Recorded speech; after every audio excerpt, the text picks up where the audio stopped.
about Jesus' relationships is this, is that they were relationships based on permission rather than authority and structures. And I just want to say to you that actually in building relationships, what we are doing is we are giving people permission to speak into our lives, to influence our thinking, our acting, and our speaking. But it's all about influence. It's not because they've got any authority over me.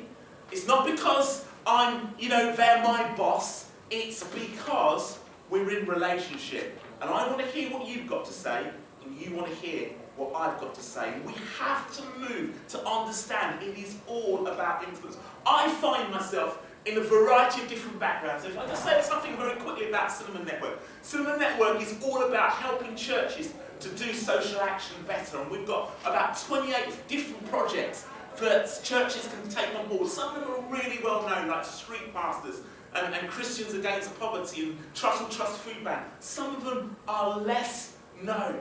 I don't have any authority with the people I talk to and encourage to climb on board the vision. It's all about influence. It's just about relationship and influence. Sometimes I find myself in situations where I'm talking to people literally about hundreds of thousands of pounds of potential investment in a project. And they're listening and they're kind of nodding and going, yeah, we want to do this. I want no authority over them. Pure influence. Are you getting what I'm saying? Yeah. It's all about influence. And that was the magnetism that Jesus had in the way he went about his business. And then finally, it's just recognising this. Is that one can put 1,000 to flight, the Bible says, but two can put 10,000 to flight. Do you know, we are far better when we are working with other people. I also want to give you some top tips on kind of networking and building relationships, and I hope that helps you. We're going to run through these in the next 10 minutes, and hopefully it kind of sets us up for the day. So the first thing I want to say to you about networking and building collaborative relationships is, firstly, understand your own behaviour style. For some people, you might be very introverted.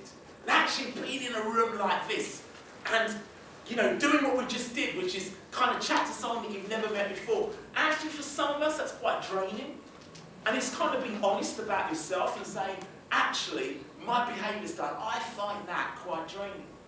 For someone like me who's very extrovert, I love being in a room with people.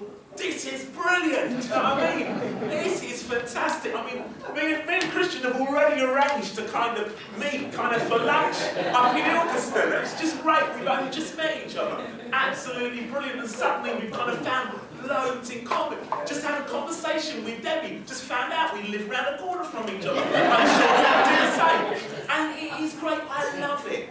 But I recognise for other people, it's not the same. So that doesn't matter. Recognise it's important, but recognise that for some people, when you've got to spend a day like this, you're going to need a little bit of recuperation time. That's all right. We're all wired up differently. Secondly, know what you're about and why you're in the room. Know what you're about and why you're in the room. I highly recommend a great business book for you all to read. It's by a guy called Jim Collins, and it's called Good to Great. And I take the Bible seriously, but after the Bible, I take this business book secondly seriously. Serious business book. And one of the things he kind of talks about organisationally, but you can apply it individually as well, in terms of you being an entrepreneur, is this: understand your hedgehog. Understand, firstly, what you're passionate about. Understand what you can be best in the world at. What unique contribution are you called to make? And then I have an economic engine, so a way in which actually you can make a living and make money and keep that whole train on the track. And I think it's really important when we come to a day like this, we know why we're here, what we're about, and what we want to get out of it as well. That's really important. The reason why I'm here is because Errol called me, and when Errol calls, you come, okay? because I'm in relationship with Errol. So that's the reason why I'm here.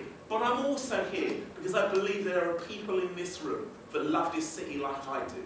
And actually, I want to do business with you. I want to work with you. I want to connect with you. So whenever you're in a room like this, whenever you're in meetings like this, know why you're in the room. Then communicate widely, often, and consistently. I often communicate about TLG. What does TLG do? Well, we work with children and young people at risk of exclusion from school. What does Cinema Network do? We help churches to do social action better. I can communicate that in 30 different ways, with a slight twist and a slant and a nuance on each way. But just keep putting it out there. Keep communicating what we're about. And sooner or later, people understand, oh yeah, that's what this person stands for. Use Facebook, use Twitter, really important. Be known for the stuff you're doing.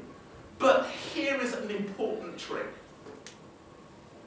Have a distinction between your personal opinion on stuff and your public position. Because I think sometimes I look at the way people use Twitter, and I look at the way people use kind of Facebook, and sometimes there's a crossover between the two, and it's dangerous territory. I have a personal opinion about all kinds of stuff. I don't necessarily put that out on Twitter, nor will I necessarily retweet something that I feel strongly about personally, but actually in terms of what I'm about, perhaps it's not a good idea to kind of get into that debate. And sometimes I find people get pulled in all different directions in social media, where you have to be focused and you have to understand. Sometimes I can get really upset about something. You know, someone sent me something the other day with, you know, the police beating someone up in America, and I really, really wanted to retweet it, but you know, it just wasn't appropriate. So I just kind of, it was Facebook, I just liked it. Do you know what I mean? That's it, I left it there. I kind of thought, yeah, well, I really like the fact that you said this to me, and that this is an issue, and it is an issue of concern for me. But it wasn't something I was going to share, because I felt it was pulling me into an area that I didn't necessarily want to be pulled into. Number 3, pick the events you go to carefully. Everyone wants you at your event. You know what it's like. We get all kinds of